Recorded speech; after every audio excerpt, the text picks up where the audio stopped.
छत्रपती संभाजीनगरमधील उद्योजक संतोष लड्डा चोरी प्रकरण चोरी केलेले 22 तोळे सोने तुळशी वृंदावनामध्ये लपवलेले होते। एन्काउंटर केलेल्या अमोल खोतकरच्या बहिणीकडे काडतूस देखील आढळलं। अमोल खोतकरच्या बहिणीकडे 7 जिवंत काडतूस आढळली तर अमोल खोतकरकडे 2 पिस्तूल असल्याचा फोटो देखील आता समोर आलेला आहे। मात्र चोरी केलेलं जे सोनं होतं ते 22 तोळे सोनं हे तुळशी वृंदावनात लपवलेलं होतं। पोलिसांनी हे सोनं शोधून काढलेलं आहे।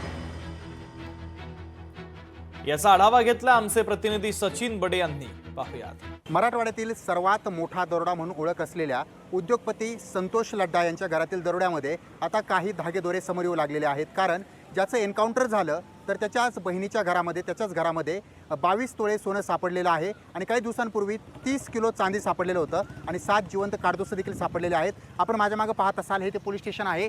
या पोलिसांनी ही कारवाई केली आणि त्यानंतर या प्रकरणाचा शोध लावला जातोय। यामध्ये 20 पर्यंत आरोपी जे आहेत त्यांना पकडण्यात आलेला आहे आणि त्यासोबतच आरोपींचा शोध घेतला जातोय आणि जे सोनं होतं 5.5 किलो सोनं कुठं गेलंय याची तपासणी केली जाते। तर दुसरीकडे आणखी एक महत्त्वाचा मुद्दा हा एक आहे की एवढं मोठं सोनं एवढं मोठं चांदी आणि त्यासोबतच काडतूस आणि जो एन्काउंटरमध्ये मारला गेलेला आरोपी आहे संशयित आरोपी आहे त्याच्याकडे सुद्धा 2 बंदुके आढळलेल्या होत्या। म्हणजे एवढा संपूर्ण जो मुद्देमाल होता शस्त्र होते ते जमा करण्यात आलेले आहेत आणि त्यानंतर स्वतः वृंदावनामध्ये तुळशीच्या वृंदावनामध्ये या ठिकाणी हे घबाड लपून ठेवलेलं होतं आणि त्यानंतर अद्यापही बऱ्याच सोन्याचा शोध लागलेला नाही कारण सोनं हे तब्बल 5.5 किलो सोनं होतं।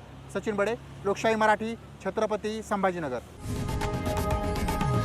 लोकशाही मराठी ऐका, पहा, जागरूक रहा।